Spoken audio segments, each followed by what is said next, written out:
Good morning, Transit. Hope you all have had a great morning.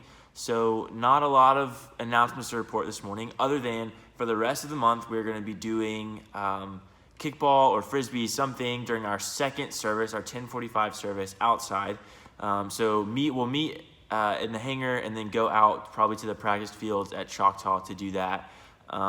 Please come and hang out with us. It's going to be a lot of fun. It's going to be a good way for us to get together before we get back rolling with school and everything.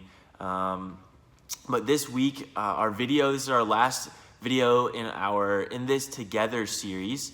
And what we're going to be learning about is how to handle disagreements. What is it? I'm sure we've all been in a place where, maybe you and a sibling or you and a parent, something like that, have had a disagreement. And so this morning we're talking about what does that look like? How do you if you're having a disagreement, an argument, something with someone in your family, like how do you look at yourself and how do you check what you're thinking, what you're doing before maybe it escalates to a negative place with that person. But it's going to be awesome. I'm so excited to see you guys soon in the building to hang out with you. Again, please come and play some kickball. It's going to be awesome. See you guys.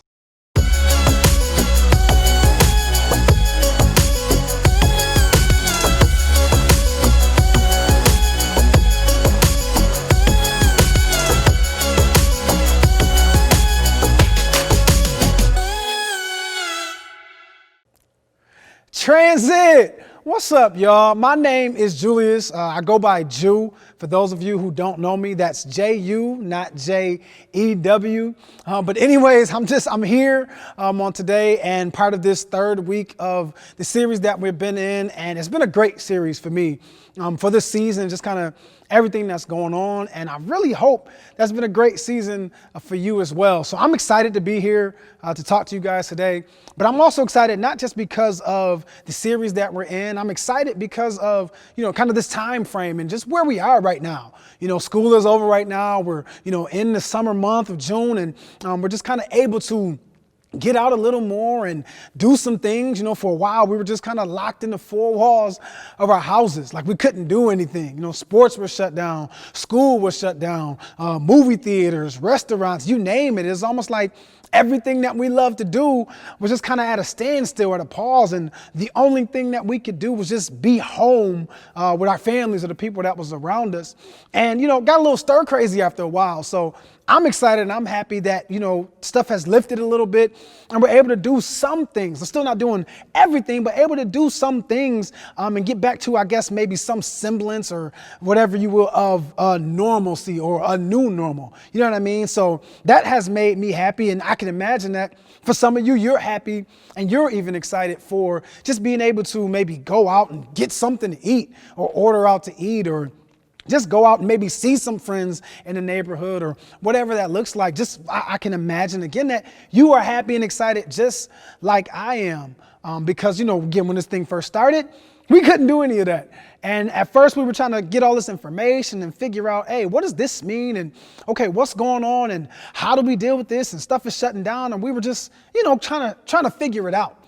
And after that, it was like, okay, this is different. And we at home with our families. And hey, this is a little something we didn't used to do. Maybe that was eating breakfast together or eating lunch together or just being in the house. So it was fun. And hey, let's play some family games and just enjoy each other's time. So for us, it was really cool for a moment. But that shifted really quick, I would say. And I can imagine for you, it probably shifted fast as well. And then it went from, what's going on, what's going to happen to, hey, this is fun to, hey, I'm just over it.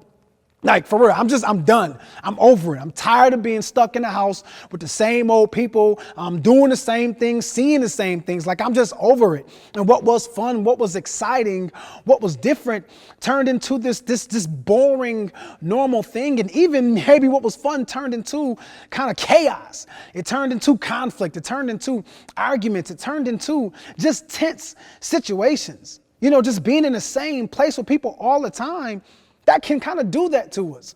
So some of us is like, yo, I just want to finish my eggs before we get to arguing. It's like, nope, I'm on it. Breakfast time. Let's get to arguing. Let's get to fighting. Let's get to doing all of that. So for a lot of us, being able to go out and do different things now, it's like, I just want to get away from home. Like, I just want to get away from my family. I need to get away from just doing the same things. I'm tired of arguing about the same old things. Can I play the games more often? Can I have more screen time? Oh, they got to choose dinner last night. Can I choose what we're eating? Can I choose what we're doing? Can I choose the game that we're playing? Can you stop breathing so loud? Can you stop chewing like that? Like, you just got tired of arguing with everybody and being in these conflicts or in these tense moments and situations. Or maybe it wasn't light situations. Maybe there were serious fights. Maybe there were serious arguments of being just, again, in the home and in the same place with people over and over and over again. So we all got to these points, if you guys are anything like me or your families are anything like mine, where you're just arguing again and you're just fighting over the littlest things, but you're making the biggest moments out of them, or you're making kind of these big things, these little things big and outrageous. And everybody's coming in like, oh, she did this, he did that, they did this, and I didn't do that. And coming to the point where, you know what, we're all coming in with this perspective or this viewpoint of feeling like I'm right. You know what I mean? They keep doing this and they keep doing that. The reason that we're arguing is because everybody else is doing this and he's doing that and she's doing that. You know what I mean? But when I'm walking in, I know it's not me. I'm right.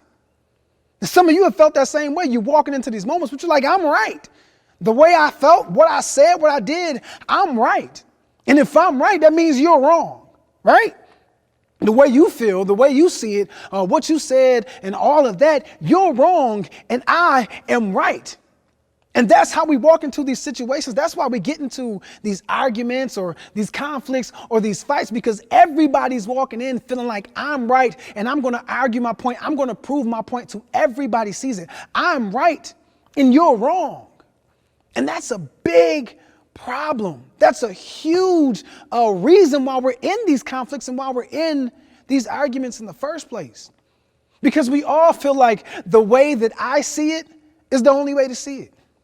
The way that I see the situation, the way that I see whatever's going on, that's the only way to see it. So if you can't see it the way that I see it, then there's something wrong with you. There's nothing wrong with me, right? Like, I know that's how I feel when I walk into conflicts or when I'm thinking about the arguments I've been in. Like, there's something wrong with you if you don't see it the way I see it, because the way I see it is right. So when I'm thinking about anything that's any kind of tension or any kind of argument or fight or conflict, whatever you want to call it, when I'm thinking about that, I'm always thinking about and maybe pointing a finger at everybody else, because it's easy to do that. It's easy for me to point the finger to everybody else or at everybody else, because if I continue to do that, then I'm saying to myself and I'm saying to everybody else, it's not my fault. Like, it's nothing I did. They did it. He did it. She did it. What they said, how they approached it, all that. It's not my fault. And the reason that we're always kind of taking that approach of it's not my fault, because it's easier to do that when you're saying it's not my fault. You don't have to do anything else. You know what I mean? When you put it on somebody else, you can't control them. So it's easy to be like, it's not my fault. They did this and they did that and they said this and they said that. It's not my fault. But I want to ask the question, what if it is? What if it is your fault?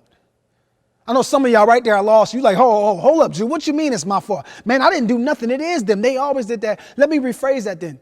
What if you have a bigger part to play in the argument?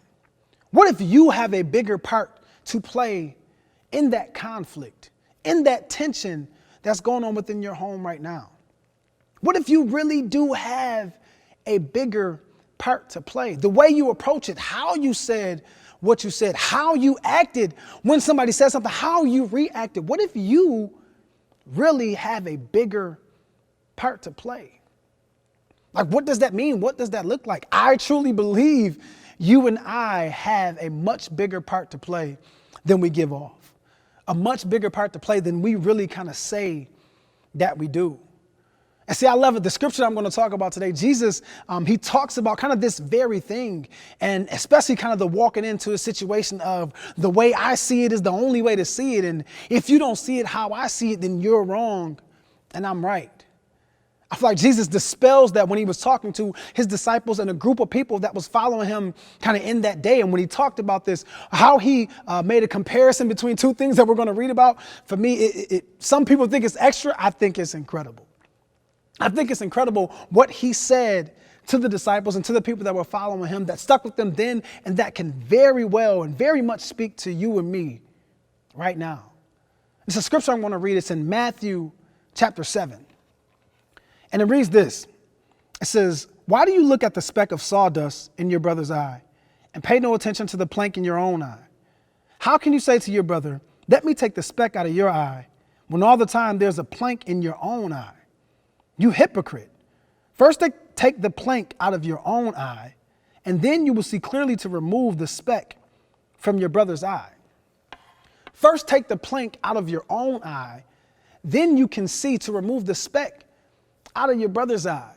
Now, again, some people think, oh man, this is extra. You're talking about, a piece of dust and a plank and all that. No, I love it because, like, seriously, I can do this right here and do that. And that's a speck of dust. You can't see that. Don't even tell me you can see it. I know you lying because I can't see it when I did it. But that right there is a speck of dust. And he compares that to, hey, how do we always look at everybody else and the little things that they maybe bring to the situations, and we talk about them and they and him and her, but we don't pay attention to the plank in our own eye, which is more so like this. How am I walking into a situation saying the way I see it is the only way to see it? And if you don't see it the way that I see it, then you're wrong. I can't see anything with this in my face.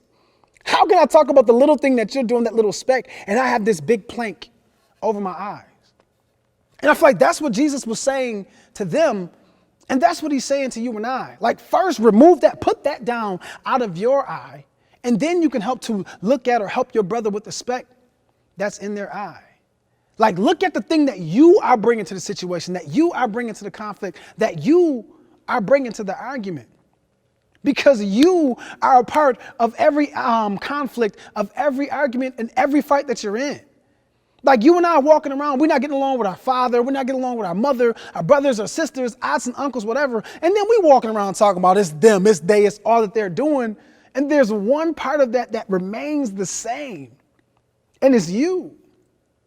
So what part was your fault? Like, what part of the argument, what part of the conflict is your fault? That's one thing I had to ask myself. Reading this story out, taking it personal, like, okay, what part of this is my fault? What part of this is my fault? Yeah, I can go off blaming everybody else for everything that is happening, but what part is my fault? And I'm saying that I want you to ask yourself that. In whatever conflict, whatever tension, whatever argument is going on within your home, what part is your fault? Because I can guarantee you whatever tension and whatever chaos or whatever is going on within your home with you and your siblings or you and your parents, you and I can help to ease that tension. And it's simple, to be honest. Now, I'm not saying that it's easy, it's hard, but it's simple. I'm saying it's hard because it's hard for us to look at ourselves. It's hard for us to see that, hey, I'm the one that needs to change something. I'm the one that needs to do something. But it's simple for you and I to take the approach of, hey, let me look at myself before I blame someone else. Like, that's simple. If I can just think through that every single time I'm walking into a situation, hey, let me look at myself before I blame someone else. See, I know there's a lot of things that are out of your control. I get that. Truly, I do. And I'm not asking you to control what's out of your control. What I'm asking you to do is to control you. To be honest, the only person that you can control is you. But the good news is that's the only person you need to control. It's you. Once you and I can say, what's my part to play? What was my part to bring? How can I look at myself before I blame everybody else? Once we start to own that and change our approach, our tone, our attitude, how we're acting, how we're talking, that's when the relationships can change. That's when the arguments can die down. That's when the conflicts can stop. When we begin to own our part, everything can change. So like Jesus said, don't be a hypocrite. Like, don't be that guy, that girl that's always walking around blaming everybody else and not looking at the wrong that you're doing or the part that you're playing. Remove the plank from your own eye Address what you're bringing to the table. I promise you, once we begin to do that, everything can change.